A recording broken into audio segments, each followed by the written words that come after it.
Et salut à tous. Bon, aujourd'hui on va poursuivre donc dans les épandages. Donc comme je suis allé chercher, vous avez vu la semaine dernière, dans la vidéo de la semaine dernière, donc je suis allé chercher la késérite dans l'Athéna. Ce matin je suis allé sur l'autre site épandre, donc j'avais 6 tonnes d'engrais complet à mettre sur les blés. Donc ça je l'ai réalisé, ça me reste simplement maintenant à mettre la késérite sur le site qui a une dizaine de kilomètres et sur le site le plus proche de l'exploitation. Donc on va démarrer le tracteur. Donc on commence par démarrer les consoles. J'ai récupéré l'iPad, je l'ai oublié dans la voiture bien sûr. Voilà, donc ça c'est bon. Allez, on démarre le tracteur.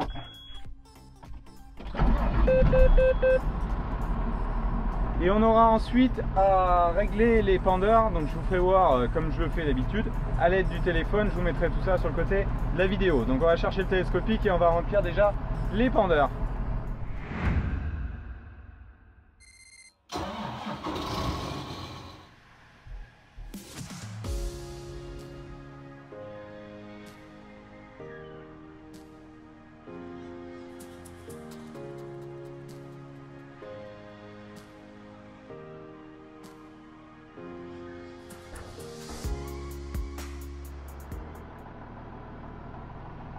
Allez, donc comme vous le voyez, épandeur rempli.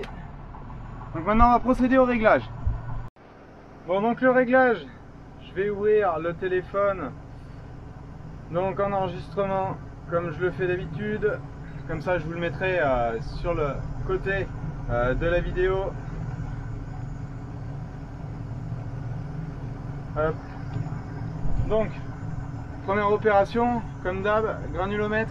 On met à la partie la plus grosse, on secoue. Donc là j'ai un engrais qui est en 40-50, 10 de composition, 10% pour l'élément supérieur à 4 mm. Donc vous voyez sur l'écran, donc je vais épandre de la késérite, donc 36 mètres, je veux mettre 105 kg. À une vitesse, je vais rouler autour de 12 km/h. L'épandage classique, c'est un granulé. Donc avec les pales longues. Donc est-ce que j'ai pas la késérite? Alors par contre il faut que je cherche un engrais qui soit avec une densité le plus représentatif. Là on a du 1,1, c'est pas mal. Hop, on clique dessus, donc ça me donne un réglage. Donc lettre N, vous avez vu lettre N. Donc je vais simplement ici mettre la lettre N.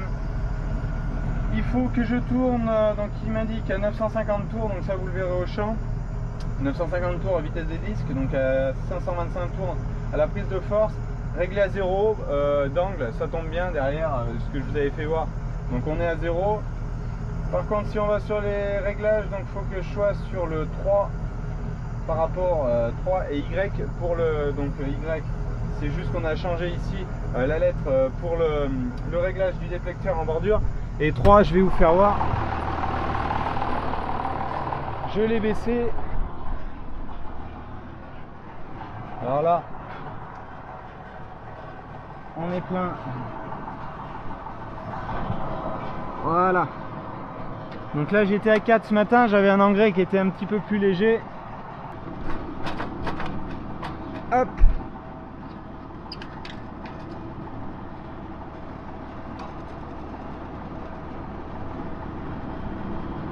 On est bien à 3. Donc maintenant j'ai juste à régler mon point de chute, mais dans la console, mais ça je vous l'ai expliqué l'année dernière. Donc il n'y a pas de changement par rapport à ça. Le point de chute il se trouve à 14,40 m derrière l'épandeur avec cet engrais là. Donc j'ai simplement à le renseigner autant dans l'iPad et surtout dans la console John Deere qui elle gère les coupures pour que les coupures soient le plus justes possible. Donc là j'avais fait de la bordure, bon on va le laisser, on va le faire remonter pour le transport. J'ai déjà allé me laver les mains.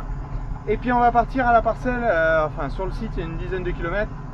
Comme vous voyez j'ai 3 tonnes 4, j'en ai une trentaine d'hectares en gros à faire. Donc je peux tout emmener d'un seul épandeur, ça sera terminé. Et ensuite je naviguerai autour de l'exploitation. Allez c'est parti.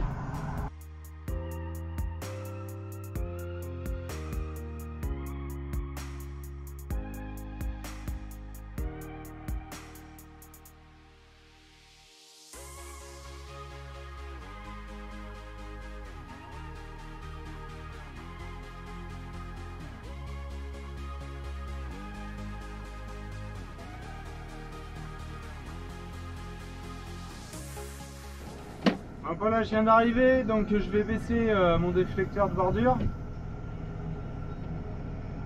Prise de force à mettre en route. 525 tours pour le tracteur, 950 tours pour les pales, enfin pour les disques des dépendeurs. J'ai réglé mon guidage avec la coupure, ma tablette pour le retour d'information. Donc on n'a plus qu'à y aller et maintenant j'appuie sur Start sur la console qui me sert à l'épandeur. Et une fois qu'il rentre dans la parcelle, on est parti. Alors là je suis sur le contour, je peux rouler moins vite que ces 12 km/h que j'avais mis tout à l'heure parce que l'épandeur a bien sûr toutes les infos de vitesse et gère son ouverture pour respecter cette dose consigne de 105 kg à l'hectare.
Bon bah ça avance sur la Kézérite, je vais arriver à 70 hectares là déjà de fait. Bon mais comme je mets pas une grosse dose, j'avance assez vite. Là je suis dans la grande parcelle derrière les betteraves, la fameuse parcelle tant compliquée à arracher qu'à gratter, qu'à semer même. Vous voyez derrière moi, ça a poussé quand même relativement bien. Ça c'est on est dans la partie ici blé dur. Vous voyez le talage a quand même beaucoup, le blé a fortement talé depuis le coup de rouleau où je vous avais présenté cette parcelle là. Affaire à suivre, on verra l'évolution si la météo est propice. Maintenant il nous faudra quelques précipitations déjà pour absorber cet engrais, mais cet engrais je me permets de l'apporter malgré qu'il fasse sec et chaud. C'est pas un engrais azoté qui peut être volatilisé, donc ça on peut le faire. Par contre l'azote liquide, je vais différer mon apport devant la première pluie et si possible pendant les premières gouttes je le réaliserai. Tout ça je vous présenterai quand les conditions viendront à être propices pour cette action là. Donc voilà. Et bien écoutez, on va essayer de poursuivre et on va aller dans les parcelles du fond ensuite. Je vais terminer cet épandeur, il me reste 1300 kg et 11 hectares à peu près, donc je vais terminer cet épandeur et puis après on va aller dans les fonds derrière les places de maïs semées au combiné sans précaire.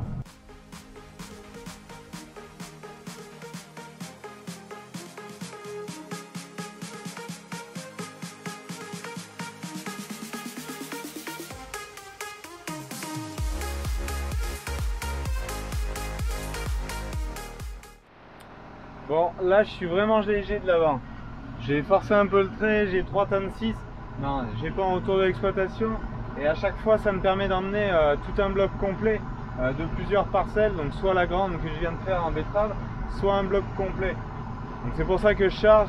Je le ferai pas si j'étais à 10 km sur la route. Parce que là franchement c'est vraiment léger de l'avant. Vous avez dû le voir en commençant dans la parcelle, donc dans la travelle qui était mouillée suite à l'arrachage des betteraves. Donc il y a quelques ornières. Vous avez vu le nez, c'est vraiment limite. Bon allez, on est parti sur le site, donc sur les terres de fond, derrière les places de maïs.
voyez, donc guidage, c'est le volant qui conduit dans les passes. L'iPad, le retour des infos qui vient de par le drive qui est ici, branché sur le cordon, donc sur la ligne Isobus, couplé à la ligne de guidage, enfin à la ligne électrique qui sert à tout le guidage, et les deux consoles comme j'ai dans le 6R, pas de problème. Tout marche dans le 6810 aussi. Donc j'avais déjà testé l'année dernière, donc avec le 6210, mais pas le R, à l'épandage d'engrais. La seule modification que je peux avoir là, c'est que j'ai l'écran partagé ici pour toutes les infos qui viennent du distributeur d'engrais. Donc voilà, allez, je vais finir cette parcelle et puis je vais vous faire voir un petit peu le rendu dans le champ de ce blé là.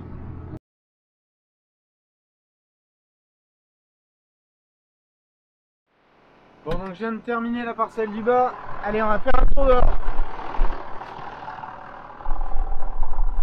Donc là, pour vous resituer, on est à la limite des deux parcelles que je viens de recouper, donc qui étaient en maïs l'année dernière.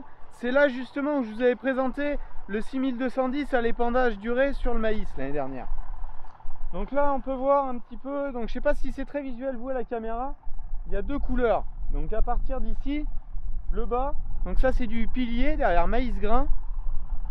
Et tout le haut là, donc il y en a 4 hectares, c'est du paquito direct derrière maïs en silage. Donc c'est tout semé à la rotative ça. Donc toute cette partie c'est en direct. Et un petit peu plus haut, on voit, c'est aussi du paquito, mais il y a une petite décoloration. Donc c'est un deuxième blé. Donc qui a été travaillé là par contre. Donc voilà, vous avez vu quelques images au drone dans cette parcelle. Vu du haut, ça fait toujours des trous, on a l'impression que le blé est pas dense. Donc vous le voyez à ma hauteur, c'est moins vilain. Donc depuis les vidéos que je vous avais fait suite au roulage, donc vous voyez, il a fortement talé. Là on a un blé qui a 4-5 tales, donc il y en aura 3 qui vont monter, je pense, un épi, c'est à peu près sûr. Donc on voit la késérite que je viens d'épandre, donc c'est ces granulés là, ici, là. Donc c'est plutôt propre, donc ça a été désherbé là, mais on trouve encore, donc vous voyez, une véronique ici. Les débris sont plutôt pas mal décomposés du précédent. Donc là on est sur mon passage de pulvé. Ma fourrière, et là on voit que j'ai semé en travers. Donc on voit les... J'avais un élément de boucher, un socle, donc ça fait vilain, c'est pas les coups de semoir, c'est un élément au milieu. Je m'en suis pas rendu compte, si, quand ça a levé bien sûr, mais pas en semant. Pourtant je vérifie assez fréquemment, mais bon, cette parcelle là a été semée de nuit, je vous rappelle, sur le gel. Donc voilà, allez, on va continuer d'épandre, finir jusqu'en haut. Et voilà le 6810. Donc il va super bien pour faire ça en fait. Pourquoi j'ai pris lui? Parce que le 6R est sur le combiné avec la rotative comme vous avez vu. Et l'autre avantage du 210, c'est qu'il est un tout petit peu plus large encore en voie. Et là il correspond pile poil à ma voie d'automoteur. Donc comme ça je repasse exactement dans les mêmes passages.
Bon, comme vous venez de le voir, je viens de terminer de vider la remorque.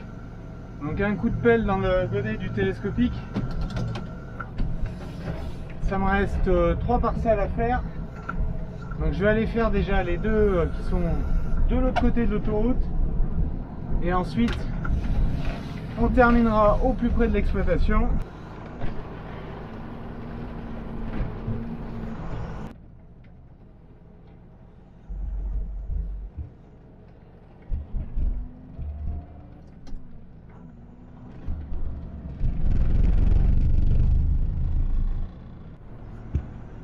Donc là j'arrive sur une des deux parcelles.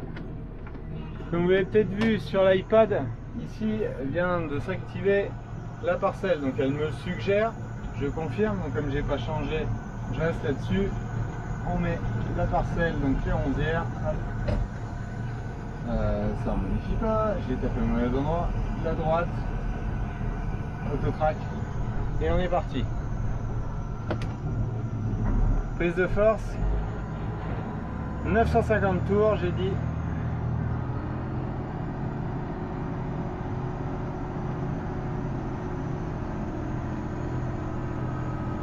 Distributeur ici, vous allez voir. Limiteur de bordure. Et là, comme vous voyez, on n'est pas dans la parcelle encore. Moi, je peux quand même lui mettre start et vous allez voir son ouverture qui va rentrer doucement dans la parcelle. Voilà, comme vous voyez, il se met à épandre en limite de la parcelle en ouvrant tous ces tronçons. Je vous rappelle, je suis en 24 tronçons d'1,50 m.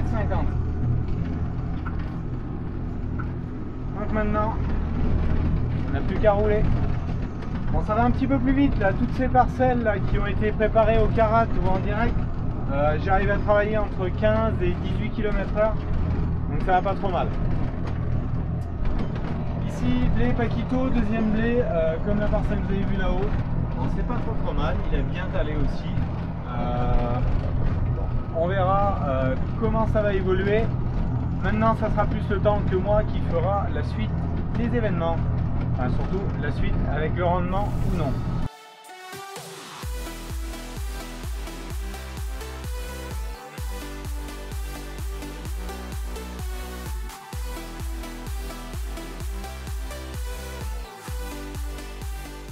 Changement de parcelle, donc là je suis juste à côté de celle que j'étais précédemment.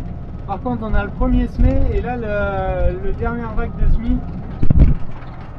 Là on est sur du LG Absalon. Il est beaucoup plus petit, donc là il est vraiment en plein talage. L'autre il est en redressement, donc on voit qu'il cherche à prendre de la hauteur, que celui-là il est en train de foisonner un petit peu au sol. Bon, c'est pas vilain non plus. Là on est sur du deuxième blé encore. Un passage de karat et semis, c'est ce que vous avez vu dans la dernière vidéo de semis, ou l'avant-dernière, plutôt l'avant-dernière je crois, des travaux d'automne.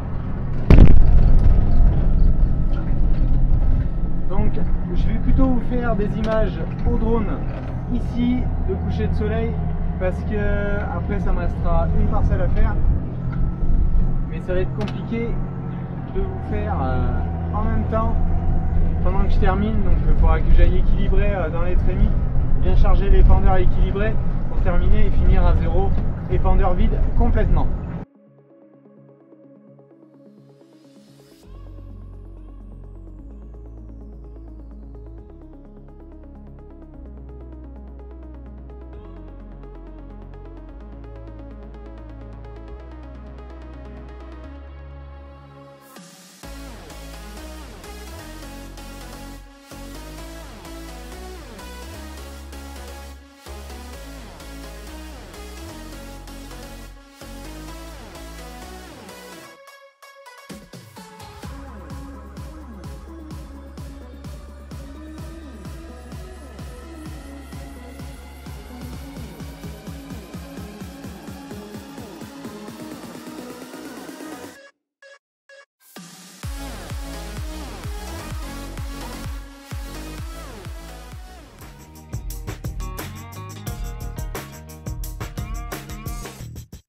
Bon, j'ai fini hier soir donc d'épandre toute la kézérite, la remorque est vide derrière, donc j'ai préparé le Karcher sur la plateforme. On va laver le 6810 et surtout les bandeurs, mettre un petit coup dans l'Athena et ensuite on détellera les bandeurs l'Athena, on jumellera le 6R et on sera prêt à faire la suite des travaux.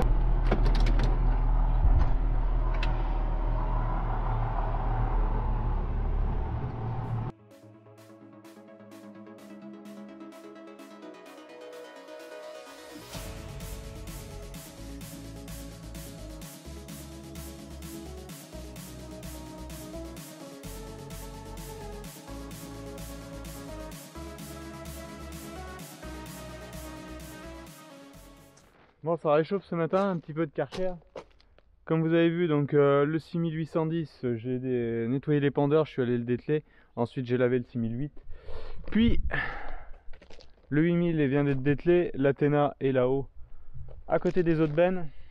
Donc ça, c'est propre. Maintenant, ce qu'on va faire, c'est mettre un petit coup, tant que le Karcher est sorti, mettre un petit coup après les jumelages du 6R et on va lui monter dessus, qu'il soit prêt pour débuter la préparation des sols. Allez, c'est parti! Bon, comme vous le voyez, je vais me mettre un petit coup après le 6R, il était plein de poussière suite au déstockage. Donc je lui mets un petit coup de Karcher propre. Et maintenant, donc, je me sers du télescope pour approcher les jumelages, un petit coup de Karcher. Et on monte tout ça, comme vous voyez, je mets ma cale pour relever la roue arrière et après à l'avant, je mets une cale dessous, j'appuie le relevage avant pour faire décoller un petit peu les roues avant. Voilà, allez, on est parti pour finir de monter tout ça.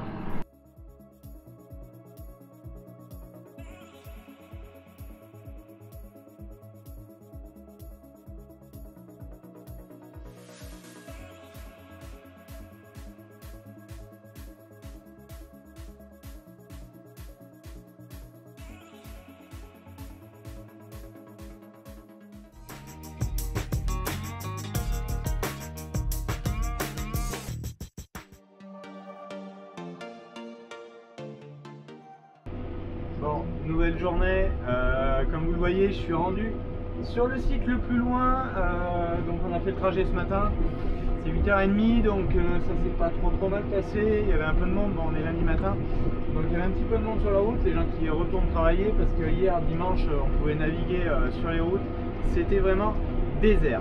Bon, je suis arrivé, donc combiné d'hydroculteur avec le peigne. Donc là, je suis sur un sol argilo-limoneux, antépressé d'un maïs, semi-direct du blé derrière, un passage de carate, un passage de chisel profond avant l'hiver. Et là, je suis en train de travailler donc avec mon combiné. Ça fait du super boulot. Je vais vous faire voir dehors quelques images. Donc ici, c'est un endroit où j'ai pas mal de vulpins. Donc ça en a relevé durant l'automne et au début, donc durant l'automne et l'hiver, si vous voulez. Donc j'ai quelques plaques. Mais alors là, je les arrache super bien avec mon ensemble. Donc c'est franchement bien, la préparation de sol est plane. Bon, par contre, c'est assez dur. Comme on est sec et là, on est sur une terre, donc, sur un rond un petit peu plus limoneux ici. Vous voyez, ça secoue un peu malgré le jumelage. Bon, je suis quand même à 10 km/h. Donc je suis sur du 3 hectares et demi à peu près. On compte le temps de faire les demi-tours. Donc voilà, allez, on va avancer un petit peu ce chantier là.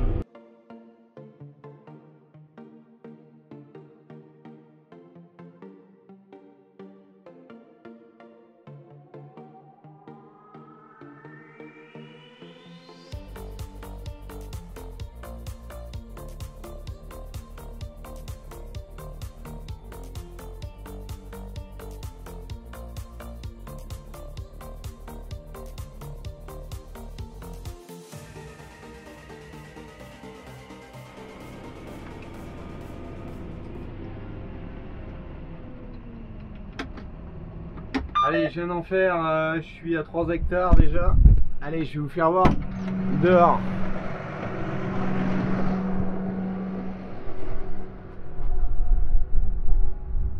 Vous voyez l'intérêt du peigne? Ça, c'est tous des vulpins qui sont collés après. Donc voilà un peu le rendu. Donc là, on est dans de l'argilo-limoneux qui a tendance à... voilà. Ça pâte un peu, mais alors ça c'est pas grave. Le fait que je prépare, donc on a une quinzaine de jours à peu près du semis, donc ça va ressécher un petit peu. Là on a encore au moins une semaine de beau temps, on a du gel. Donc vous voyez, ça par contre les repousses de blé, vous voyez, en plus dans cette terre là où on est, c'est vraiment limoneux. Là c'est des veines hein, en 10-20 mètres on change complètement de terre. Mais vous voyez, les matricaires, les blés, c'est tout vraiment arraché et avec vraiment presque plus de terre après les racines. Donc ça va bien, bien se détruire ensuite naturellement. Bon, vous êtes beaucoup à me demander la contrainte, parce que vous voyez le 6R dépasse l'herse rotative. Alors là on vient d'ici, voilà, là on est entre deux coups. Vous voyez, il n'y a aucune différence, on est sur de la terre fine complètement. Donc là, la préparation de sol est plutôt pas mal pour l'endroit, pour les tournesols. Donc ici, ça viendra du tournesol. Mais vous voyez, encore des repousses de blé, c'est franchement pas mal détruit. Donc là, on arrive dans la zone à Vulpin. Ça, c'est encore une repousse de blé. Là, un Vulpin. Voilà, même les plus gros, vous voyez, le peigne les a vraiment tirés. Donc ça en reste qui tiennent à peine. Mais je vais franchement avoir fait un gros désherbage mécanique là, avec ma préparation de sol. Alors pourquoi je fais ça au lieu de passer 2 coups de vibro? Parce que n'oubliez pas, l'année dernière j'ai passé 2 coups de vibro. Parce que là je prépare tout, on approche plus par rapport à l'année dernière de la date de semis. Et en termes de débit de chantier, je suis à peu près sur la même chose. Parce qu'avec le gros vibro, je fais on va dire 8 hectares heure sûr avec le 6R. Sauf que si je passe 2 fois, et ben ça fait 4. Et là, je tourne à 3, 8, 4 hectares heure à peu près. Sur ce que j'ai fait depuis que j'ai commencé d'en faire. Donc je suis à peu près pareil. Et en consommation, bah, c'est à peu près pareil aussi. Et je trouve que je suis plutôt mieux arraché. Parce que j'ai pas cet effort de traction que j'ai avec le gros vibro sous les roues du tracteur, donc tout se déprend vraiment bien. Donc voilà, allez, continuons.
Bon, ça s'avance plutôt bien. J'ai changé un petit peu mon réglage. J'ai remis, comme je suis pas sur du labour, là je suis sur du chisel, j'ai remis un cran de plus à la rotative, ce qui fait tout gratter un tout petit peu plus profond.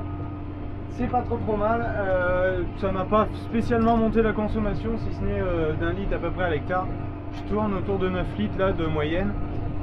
Donc je suis à une dizaine d'hectares sur les 14 que compte la parcelle là. Donc ça avance bien, je vais terminer ça sera un petit peu plus de midi. Je casse la croûte en même temps et ensuite j'attaque les 23 hectares qui sont dans le fond derrière moi, là, avant la rangée de bois que vous voyez juste derrière.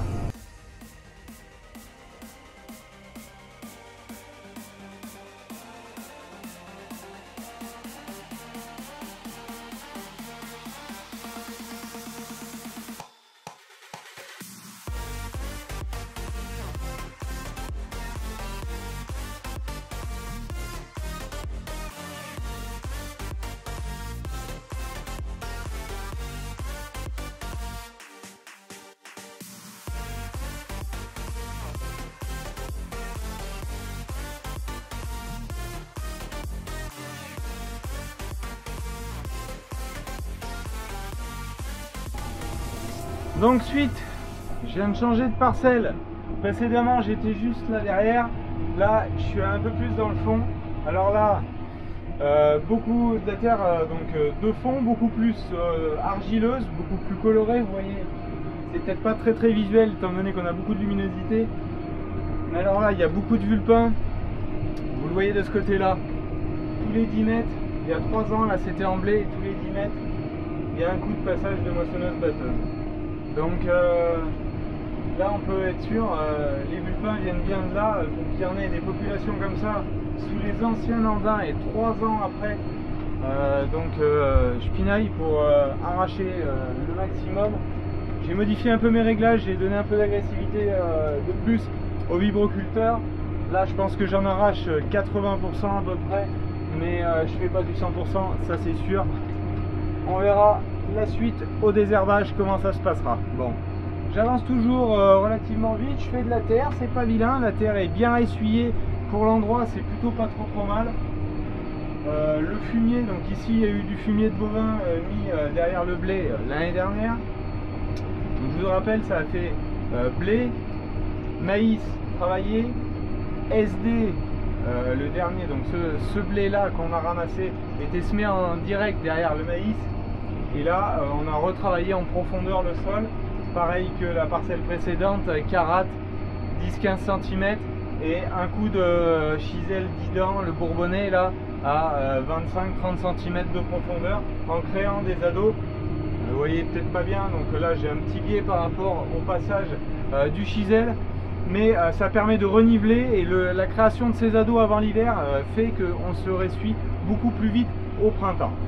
C'est une technique que j'ai trouvée ici à l'aide de voisins aussi qui travaillent un peu de la même façon. Plusieurs en CETA, c'est un groupe d'agriculteurs.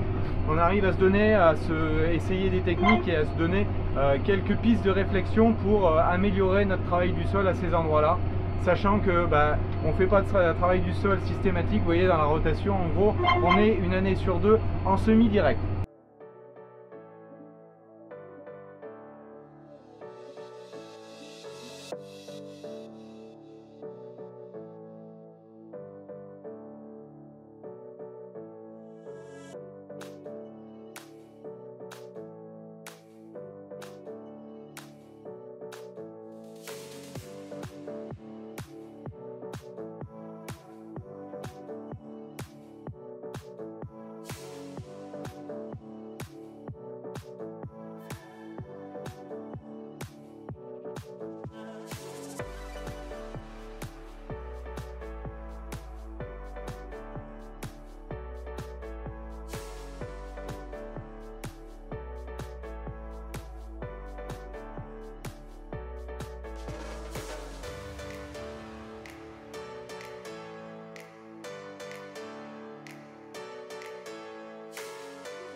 Bon, ça va être la fin de la journée, je vais avoir fait presque une trentaine d'hectares d'ici que j'arrête.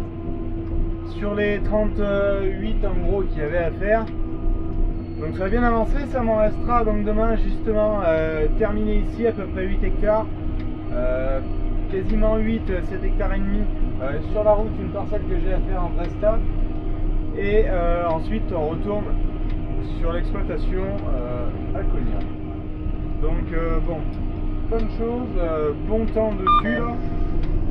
Avec le soleil au moins les vulpins grillent bien. Demain matin à mon avis ça devrait faire assez frisqué là parce que découvert comme est le ciel, à mon avis là demain on peut faire du -2, -3 sans problème, ce qui arrangera pas mes vulpins encore une fois et ça leur fera le plus grand bien.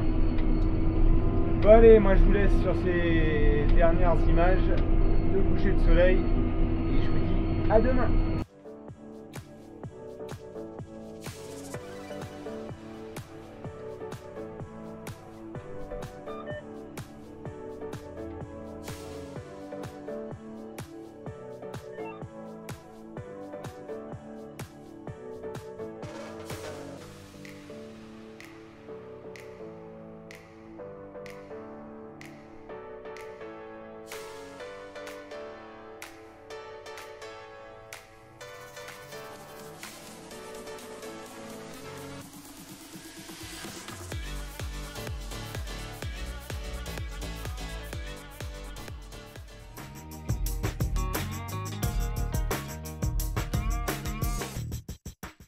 Bon, une nouvelle journée se prépare. Bon, comme je vous l'avais dit, ce matin il a fait -3 dans les fonds là. Pas de gelée blanche, on avait peu de rosée donc on voit, ça marque pas trop. Mais là il n'y a que 1 degré au tracteur, donc au sol on doit être encore plus ou moins gelé. Ce que j'ai passé hier, les mullepins n'apprécient effectivement pas trop parce que tout ce que je viens de repasser là ce matin, derrière là, on voit que ils sont beaucoup plus vifs encore. Donc bon, quand ils vont avoir passé la journée à dorer un petit peu, faire bronzette au soleil, ça va les calmer je pense. Comme vous voyez, là je suis dans vraiment une bande là où il y en a énormément, donc je roule un petit peu moins vite, là je roule qu'à 8 km/h. Donc pour essayer d'arracher vraiment le maximum, vous voyez derrière, ça arrache quand même vraiment pas mal. Mais ça sera pas du 100%, ça c'est sûr. Donc je fais ça et ensuite ça me reste simplement la parcelle que vous voyez juste là vers les bâtiments, là derrière. Il y en a 5 hectares ici. Et j'aurai terminé ce site, on se déplacera sur la parcelle suivante pour le retour direction la ferme à Cognac. Allez, c'est parti. Bon, comme vous voyez, je suis sur la route, fini le site le plus excentré. Alors, si vous voulez quelques données, au compteur du tracteur, je l'ai remis à 0, je suis à 40 hectares tout rond. De fait, 432 litres. Alors, il y a le transport, hein. Donc ça fait 10 litres 8 de moyenne avec le transport, donc on est en gros à 10 litres effectivement. Il y a des zones qui tiraient un peu plus, donc quand j'étais vraiment dans l'argile, sinon ça allait assez bien et j'étais à peine à 10 litres, donc voilà. Bon, on va se rendre sur le petit trajet d'une demi-heure, une parcelle sur la route et après on finit de rentrer à Lyon, faire un petit brin d'entretien, refaire le plein, souffler le tracteur et on continuera les préparations demain.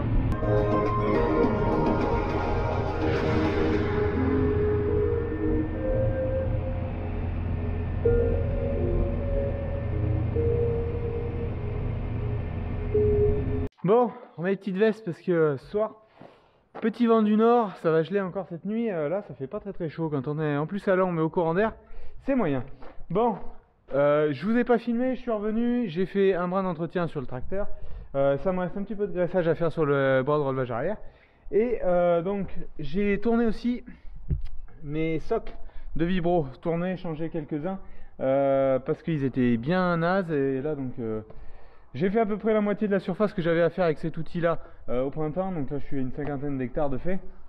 Donc j'ai retourné. La prochaine étape, on va finir la campagne comme ça et après on changera tous les socs neufs je pense. Et je sais pas si, enfin je verrai, je me demande si je changerai pas aussi des dents pour les mettre, faire 2 rangées ou 3 rangées de dents DK comme j'ai sur le gros vibro et une rangée de dents droites qui fera un pré-peigne à l'arrière, enfin semi-courbe on va dire, donc elles sont pas super droites mais un petit peu moins agressives. À voir, mais ça on verra avec Quentin, vous verrez tout ça. Si je fais cette modif, je vous présenterai bien sûr. Donc voilà un peu le chantier que j'ai fait ces derniers jours. Moi je termine cette vidéo et je vous ferai la suite dans la partie, donc on va reprendre un petit peu les parties de travail du sol, donc depuis que j'ai attaqué les préparations jusqu'à la fin de tous les semis que je vais faire. Donc ça sera la partie 2 la semaine prochaine. Bonne semaine à vous tous et surtout restez chez vous avec toutes les dernières annonces qui sont passées. Salut!